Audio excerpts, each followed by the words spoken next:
Frères et sœurs, nous disons merci d'être là. Aujourd'hui, quand nous partons dans le lieu d'évangélisation, il y a des gens qui viennent, qui posent des questions. Et c'est quoi on entend souvent dire, les gens disent, mais pourquoi vous là, vous êtes venus pour juger les gens? Pourtant, Jésus a dit, la Bible dit, qu'on ne doit pas juger son prochain. Vous avez une fois entendu parler de ça, non? Souvent on dit, mais pourquoi vous jugez? Il est écrit dans Matthieu 7, à partir du verset 1, on va lire ça, s'il vous plaît. C'est pas la peine de lecture, hein, c'est une exhortation pour nos invités. Qu'est-ce que je dis ça? Amen. Matthieu 7, oui. Partie du verset 1. 1 à 2. 1 à 2. Ne jugez point. Ne jugez point. Afin que vous ne soyez point jugés. Afin que vous ne soyez point jugés. Car on vous jugera. On vous jugera. Du jugement dont vous jugez. C'est le français ça. Et l'on vous mesurera avec la mesure dont vous mesurez. Non, Dieu a fini avec le français. Il dit quoi? Ne jugez point. Afin que vous ne soyez point jugés. Voilà. Et après il dit quoi? Il dit jugez. Car on vous jugera. Oui. Du jugement dont vous jugez. Il n'y a pas de jugement. Comment on ne juge pas? Donc, la Bible dit, le chrétien est là pour juger. Le chrétien sur la terre, il est le juge céleste. Qu'est-ce que je veux dire? Voilà. Quand Jésus-Christ lui-même est venu, écoutez son langage. Il faut dire à quoi d'autres versets, mon frère. Prends Jean 3, verset 17.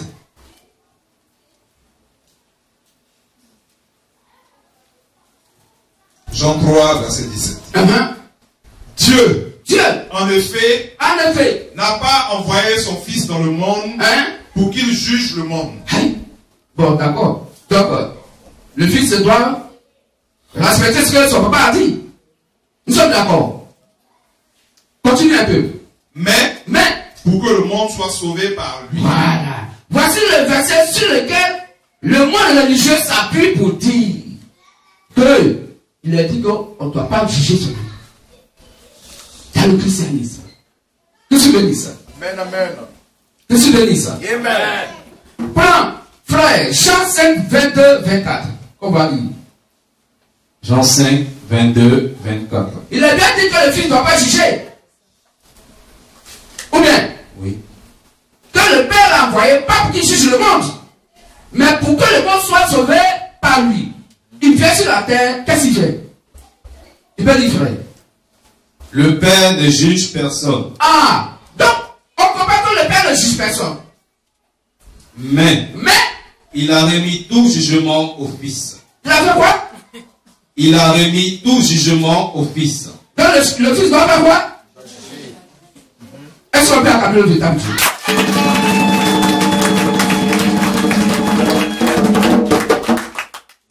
Maintenant, le Fils va juger comment? Pourtant, le Fils a dit que je suis venu non pas pour vous juger, mais pour que je puisse vous sauver. Car le Père ne m'a pas envoyé pour vous juger. On a lu ça, non? Il vient, il dit que le Père ne juge personne. Mais le Père a remis tout le jugement dans la main du Fils. Bon, on va voir si le Fils, il s'est assis là-dessus et qu'il n'a pas jugé, puis il est parti. Qu'est-ce que tu veux dire ça? Amen. Qu'est-ce que tu veux dire ça? Amen. Continue, frère. Afin que tous honorent le Fils, comme ils honorent le Père. Voilà. Celui qui n'honore pas le Fils, n'honore pas le Père qu'il a envoyé. Ok. En vérité, je vous le dis. Écoutez bien. Celui qui écoute ma parole. Celui qui écoute ma parole. Dans la parole de Jésus-Christ, c'est lui qui parle. Et qui croit à celui qui m'a envoyé. Et qui croit à celui qui m'a envoyé. À la vie éternelle. Oui. Et ne vient point en jugement. Ah. Il est passé de la mort à la vie. Ok. Amen. Amen. Dieu bénisse. Faut prendre Jean 9, 39.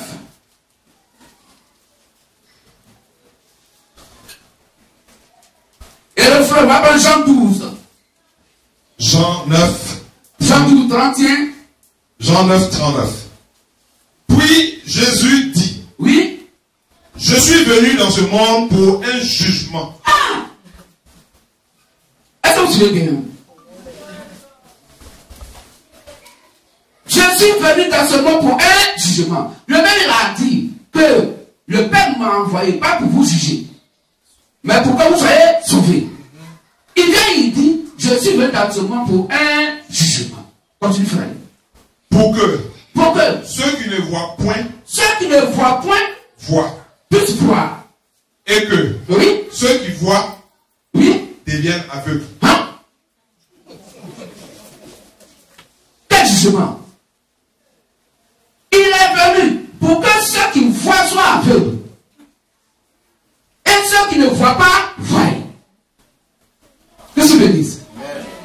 Quelqu'un qui avait dans l'école pastoral pour apprendre Dieu, pour qu'il puisse voir qu'il avait dit je vois que je vois la parole de Dieu, il faut qu'il soit aveugle. C'est un aveugle.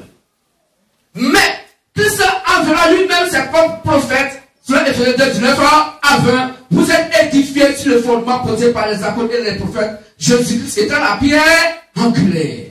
C'est ce aveugle hier, parce que nos parents nous ont emmenés dans des lieux de prière abusivement appelés les églises, dans des dogmes sataniques. Donc nous étions tous des aveugles. C'est pour nous, quand il est venu, je suis venu chercher et sauver ce qui était perdu. Pour que nous qui ne voyons pas, il puisse nous donner donc la vue. Cette vue c'est quoi? Que notre âme, notre esprit puisse comprendre sa parole. Et que ceux qui pensent, qui connaissent Dieu, qui sont là dans l'apprendre dans des écoles théologiques, de formation, de pratique d'homme de Dieu, qu'ils soient aveugles. Donc Dieu donne sa sagesse à ses enfants. Et aux sages de ce monde, il les rend aveugles. Parce qu'ils n'ont pas la connaissance de la vérité. Amen. Que se bénisse. Amen. Continue, frère. Quelques pharisiens qui étaient avec lui, oui, ayant entendu ces paroles, lui dirent, nous aussi sommes-nous aveugles? Jésus leur répondit, si vous étiez aveugle, oui, vous n'auriez pas de péché. Mais si vous étiez aveugle, vous n'aurez pas de péché. Donc nous qui étions des aveugles hier, selon la religion, nous là, on n'a pas de péché. Quelqu'un qui allait dans l'école pastorale, on t'a baptisé au nom du Père, du Fils et du Saint-Esprit, en versant de l'eau sur ta tête, et maintenant tu te dis, on te dit que c'est là tu vois clair, tu vas aller au paradis. Tu vois maintenant la parole de Dieu, tu vois maintenant Dieu. Dieu dit tu es aveugle. Parce que c'est parce qu'il a dit dans sa parole. Car c'est la parole de Dieu qui est claire. La révélation de la parole est claire. Et nous permet de voir et de comprendre quelle est la volonté parfaite de Dieu dans l'adoration. Que se bénisse. Amen. Que se bénisse. Amen. Prends. Jean 12, verset 31. 31, oui. Maintenant, a lieu le jugement de ce monde. Ah, il dit maintenant a lieu le jugement de ce monde. Est-ce que vous suivez très bien? Il dit, le Père l'a envoyé, pas pour juger. Après il dit, le Père l'a envoyé pour qu'il juge. Il dit, c'est maintenant que a lieu le jugement. Parce que la religion nous fait comprendre que non, chacun n'a qu'à faire ce qu'il veut. Ce qui est sûr, on attend au dernier jugement. Faut me juger maintenant. Pourquoi tu me juges? Ce qui est sûr, on verra au dernier jugement, c'est là que Dieu va voir ceux qui sont sauvés et ceux qui ne sont pas sauvés. C'est faux. Maintenant même, à lieu le jugement. N'oublions pas que s'il y a un dernier jugement, c'est qu'il y a un premier jugement. Alors, le premier jugement, Jésus dit, maintenant cela a lieu. Mais cela a lieu comment? Que se bénisse. Amen. Alors, au dernier jugement, comme ce qui est passé, c'est ce que Dieu ramène et qui est au présent. Si aujourd'hui, le jugement de Jésus t'a condamné pour aller à l'enfer, au dernier jugement, tu vas à l'enfer. Parce qu'au dernier jugement, ça peut même le cacher. Pour dire, je t'avais dit que tu es condamné, que tu vas à l'enfer. Voici maintenant, je signe que tu vas à l'enfer. Parce que le premier jugement est exactement le dernier jugement. Qu'est-ce que tu dis ça? Continue, frère. Maintenant, le prince de ce monde sera jeté dehors. Voilà. Donc voici le jugement qui arrive maintenant. C'est que le prince de ce monde sera jeté quoi? Dehors. Il n'ira pas au paradis. Il sera jeté dehors en enfer. Qu'est-ce que tu dis ça? Alors, selon Corinthiens 11, 13 à 15, il a en son sein des faux prophètes, des faux apôtres, des faux fils de Dieu que Jean 44 appelle le mensonge. Car Satan est menteur et le père du mensonge. Donc il sera jeté dehors avec tous ses fils et ses filles qui vont aller où? À l'enfer. Voici le jugement. Qu'est-ce que je dis ça? Donc toute personne qui n'adore pas comme Jésus-Christ adore aujourd'hui est déjà jugée. Qu'est-ce que je dis ça? Qu'est-ce que je dis ça?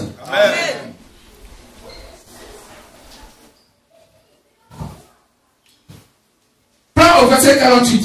On va aller un peu vite. Au verset 48.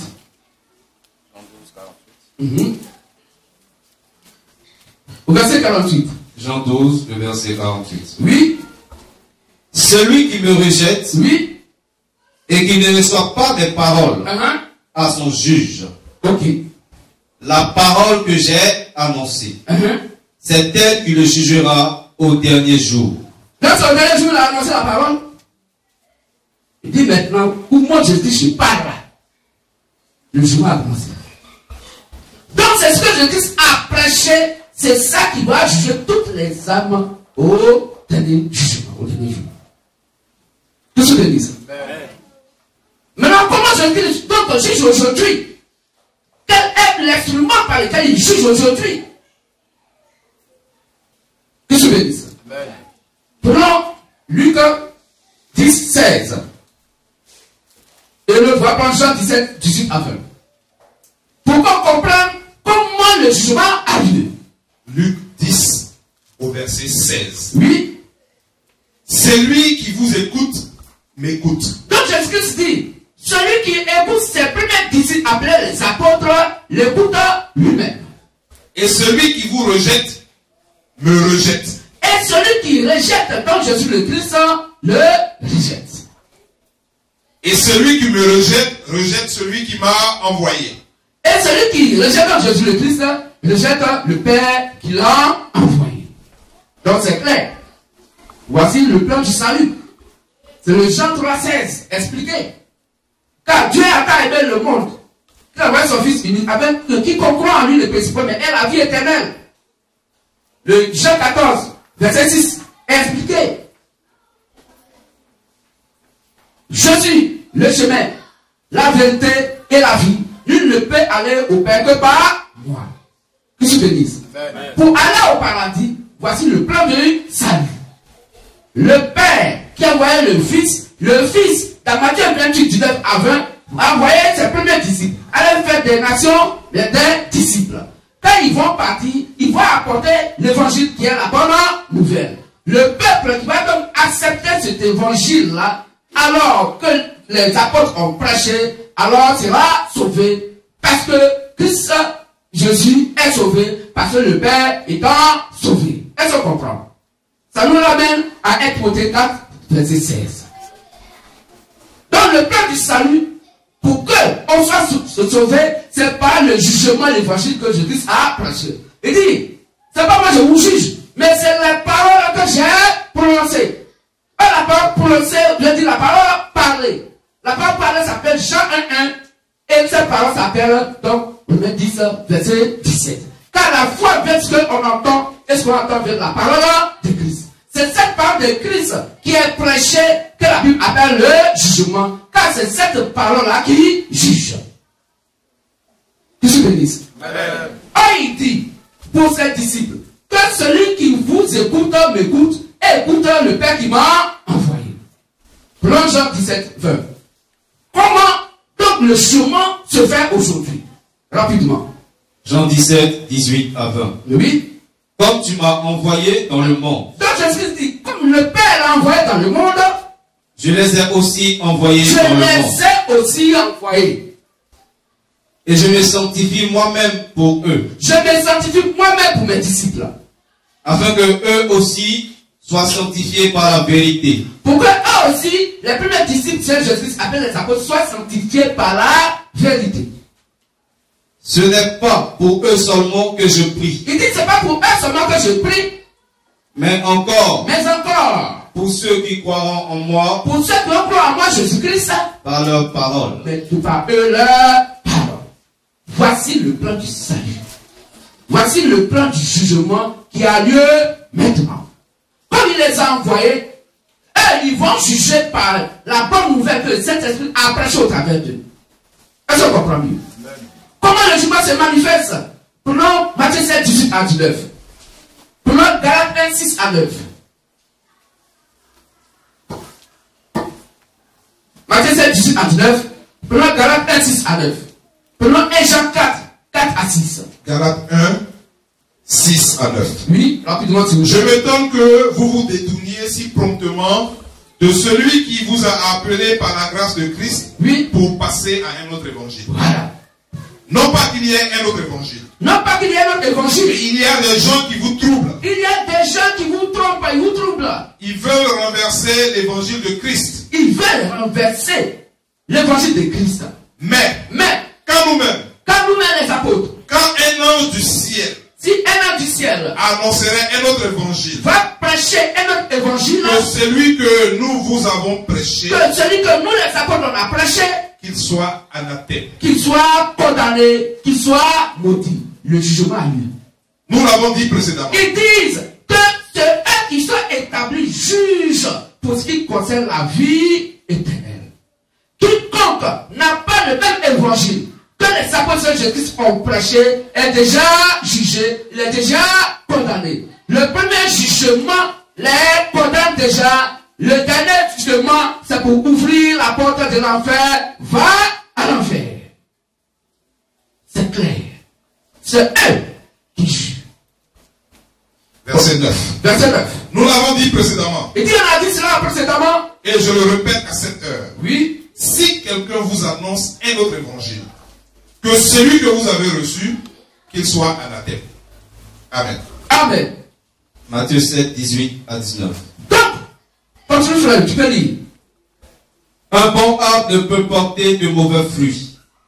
Matthieu 16. 16. Matthieu 16, 18 à 19. Pour dire simplement que Jésus-Christ a donné ordre à ses disciples d'être les juges sur la terre. C'est eux qui jugent. Le Père ne juge plus. Il a remis tout le jugement au Fils. Aujourd'hui, le Fils ne juge plus. Il a remis tout le jugement à ses disciples, les apôtres. Aujourd'hui, les disciples ne jugent plus. Le jugement est dans la main du MVM.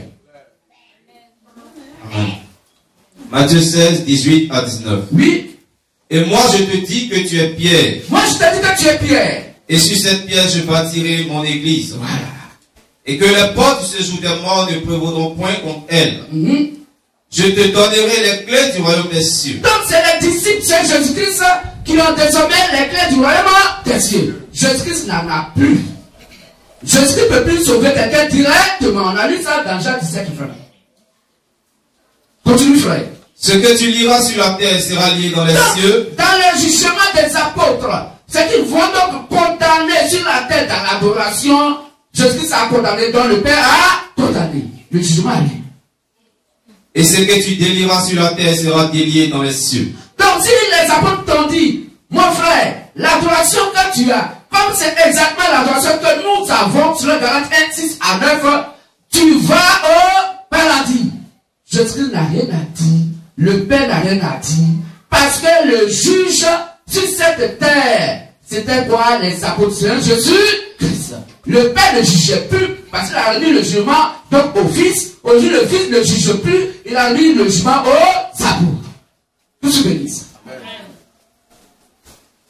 Merci. Il faut prendre encore un verset. On va lire ça rapidement, et puis nous allons continuer notre thème. Nous allons prendre Matthieu 19, verset 28, rapidement. Matthieu 19, verset 28. Pierre, prenant alors la parole, lui dit, voici, nous avons tout quitté et nous t'avons suivi. Qu'en sera-t-il pour nous? C'est une bonne question. Ou bien, moi, Pierre, mais je faisais ma pêche pour nourrir ma famille. Tu m'as enlevé ta pêche, dis, suis-moi. Tu m'enlèves dans mon travail et tu dis que tu te suis. Moi, je t'ai suivi. Je te suis. Je ne peux pas aller à gauche ni à droite. Mais dis-moi de toi à moi. Je te suis là. Tu me donnes quoi?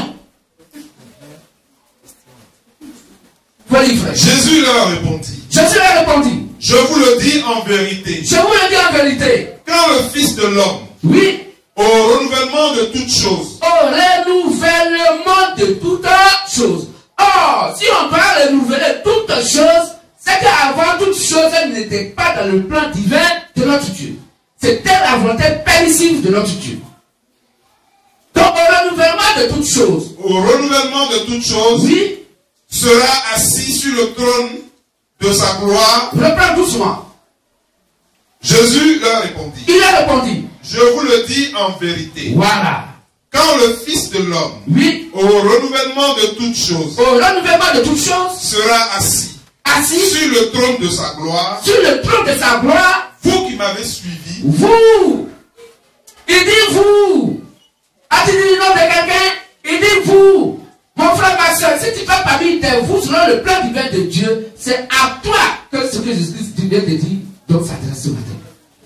Il dit vous, qui m'avez suivi. Qui m'avait suivi. Le suivi comment? Il dit celui qui écoute les apôtres m'a écouté, a écouté le Père qui m'a envoyé. Voici comment vous qui m'avez suivi. Vous serez de même assis. Vous qui m'avez suivi, vous serez demain. Vous serez de même assis sur 12 trônes. Sur 12 trônes. Et vous jugerez les 12 tribus d'Israël. Waouh! Et vous jugerez les 12 tribus d'Israël. Vous serez assis. Donc, sur les 12 trônes. Donc, auprès de moi, quand je serai dans ma gloire, et vous allez juger les 12 tribus d'Israël. Que je veux dire? Alors, comment les apôtres aujourd'hui jugent et vont juger les 12 tribus d'Israël? C'était pas nous. Puisque le salut n'est pas encore allé à Israël, on ne peut pas juger quelqu'un tant que la personne n'est pas venue devant le juge qui est la vérité. Donc le juge va aller vers Israël. De par Moïse et Élie, quand notre évangile que les apôtres ont prêché va aller maintenant vers eux. Amen. Puisque nous sommes la bonne nouvelle des prédictions de Jésus-Christ a manifesté, donc aujourd'hui, que nous prêchons, alors cet évangile va aller jusque à eux. Que je bénisse. Amen. Et eux, la Bible dit que c'est de par cet évangile qu'ils ont jugé par les 12 apôtres Seigneur Jésus-Christ. Parce qu'ils vont leur poser quelques questions. Ils vont leur demander quoi? Ils vont leur demander, quand vous étiez sur la terre, quel est l'évangile que ton âme a reçu? Puisque tout ton bien est édifié sur le fondement posé par les apôtres et les prophètes Jésus-Christ, c'est dans la pierre angulaire. Personne ne peut être sauvé en dehors de cela. Or, la Bible dit que tout Israël est sauvé. Or, pour que tout Israël soit sauvé, il faut qu'il écoute la bonne nouvelle. Parce que Israël et la nation vont avoir le même évangile qui est Christ. Et qui était sous la loi de Moïse. Maintenant, il faut qu'ils aient la foi de leur père Abraham. Or, nous sommes la foi d'Abraham manifestée sur la terre aujourd'hui par le mystère de la loi de Matthieu verset 6, qui est l'évangile que les apôtres ont prêché.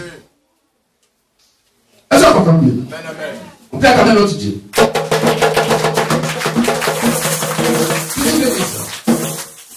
Alors, nous voyons donc que le Père a mis le jugement au Fils, le Fils a mis le jugement aux apôtres. Aujourd'hui, le jugement est dans la main.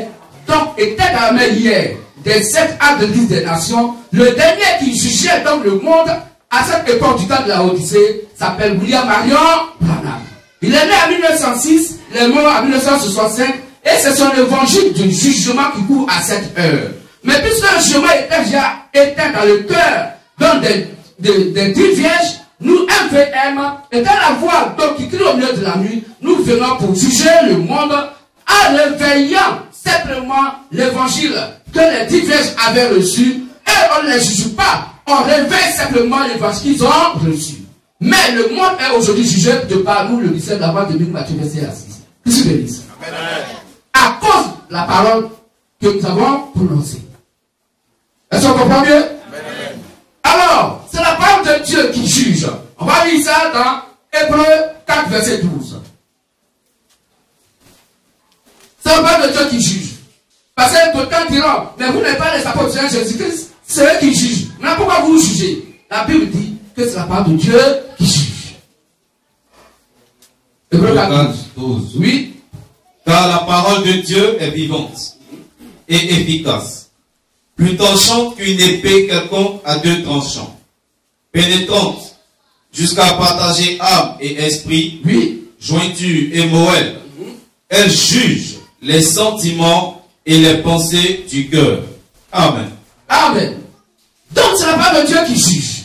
Frères et sœurs, la Bible dit, nous les chrétiens aujourd'hui, nous devons juger le monde.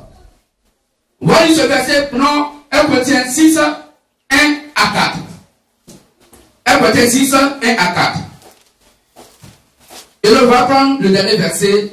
1 Corinthiens 6. 1 Corinthiens 2, après verset 14, verset 16. 1 Corinthiens 6, 1 à 4. Oui, et on va prendre 1 Corinthiens 2, 14 à 16. Quelqu'un de vous, lorsqu'il a un différend avec un autre, quand il a un différend avec une autre personne, ose-t-il plaider devant les injustes, ose-t-il et non devant les saints? Plaider devant les justes et non devant les saints, reprend. Quelqu'un de vous, oui, lorsqu'il a un différend avec un autre, ose-t-il plaider devant les injustes, et non devant les saints? Et non devant les saints. Ne savez-vous pas que les saints jugeront le monde? Quoi? Ne savez-vous pas que les saints jugeront le monde? Et si c'est pas vous que le monde est jugé? Et si c'est pas vous que le monde est jugé? Êtes-vous indigne de rendre les moindres jugements? Êtes-vous indigne de rendre les moindres jugements?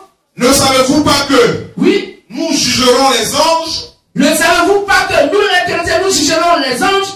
C'est ce que les apôtres disent. Et nous ne jugerions pas, à plus forte raison, les choses de cette vie? Quand donc vous avez des différends, oui, pour les choses de cette vie, oui, ce sont des gens dont l'Église ne fait aucun cas, oui, que vous prenez pour juge. Les païens. Un problème qui est entre deux frères chrétiens ou parmi les chrétiens, c'est à un païen, ça va parler de ça. C'est le païen qui juge. Voilà ce qu'il m'a fait. Toi, tu dis quoi? La Bible dit, c'est le chrétien qui juge. Qu'est-ce que je dis ça? C'est le chrétien qui juge. La Bible l'appelle le saint. Qui est le saint? 1 Corinthiens 3, 16 à 17. Le frère va lire l'autre verset. 1 Corinthiens 2, 14 à 15. Oui. Mais l'homme animal ne reçoit pas les choses de l'Esprit de Dieu. L'homme animal ne reçoit pas les choses de l'Esprit de Dieu. Car elles sont une folie pour lui. C'est une folie pour lui. Et il ne peut les connaître. Il ne peut les connaître. Parce que c'est spirituellement qu'on en juge. C'est spirituellement qu'on en juge. Donc le chrétien juge de manière spirituelle et non de manière charnelle. L'homme spirituel, au contraire, juge de tout. Il juge de tout. Donc on juge de tout. Il n'est lui-même jugé par personne. Et personne nous juge. Amen. Amen. On peut accorder ça. Le dernier verset. 1 Corinthiens 3, oui, 16 à 17. 1 Corinthiens 3, 16 à 17. Ne savez-vous pas que vous êtes le temple de Dieu? Ne savez-vous pas que vous êtes le temple de Dieu? Et que l'Esprit de Dieu habite en vous. Et que l'Esprit de Dieu habite en vous. Si quelqu'un détruit le temple de Dieu, oui, Dieu le détruira. Ouais. Car le temple de Dieu est saint. Le temple de Dieu est saint. Ce temple